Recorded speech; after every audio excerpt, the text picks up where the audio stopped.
நீங்க soul contract theory பத்தி கேள்விப்பட்டிருக்கீங்களா?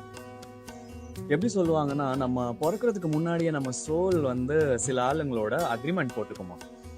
லைக் எல்லார் கூடயும் இல்ல, ஜஸ்ட் நம்மளுக்கு லைஃப் லெசன்ஸ் கத்துக் கொடுக்க போறாங்கல்ல, அவங்க கூட மட்டும். அவங்களோட லவ் எந்த அளவுக்கு டீப்பா இருக்கும்னா, நாமளே சேஞ்ச் ஆயிடுவோம். சில பேரு நம்மள எந்த அளவுக்கு உடைப்பாங்கன்னா, நம்ம என்ன லைஃப்ல என்ன டிசர்வ் பண்றோங்கிறது அவங்க மூலியமாவே நம்ம தெரிஞ்சுப்போம். அண்ட் சில பேரு நம்ம லைஃப்ல வர்றதே நம்மள விட்டு போறதுக்காக மட்டும்தான். ஸோ தட் நம்மள விட்டு போற அன்னைக்கே நம்ம ஸ்ட்ரென்த் என்னங்கிறது நம்ம அன்னைக்கு தெரியும். அவங்கள நம்ம ரேண்டம்லி மீட் பண்ணல ஃப்ரெண்ட்ஸ். நம்ம சோல் ஆல்ரெடி ஏதோ ஒரு பர்பஸ்க்காக அவங்கள சூஸ் பண்ணிருக்கு. அண்ட் இதுல இன்னொரு விஷயம் இருக்கு, நிறைய பேருக்கு அது இன்னும் புரியல. நம்ம லைஃப்ல வரவங்க எல்லாரும் நம்ம கூட ஃபாரெவரா இருக்கிறதுக்காக வரல ஃப்ரெண்ட்ஸ். அவங்க வர்றது நம்மளுக்கு ஒரு லைஃப் லெசன்ஸை கற்றுக் கொடுக்கறதுக்காக மட்டும்தான்.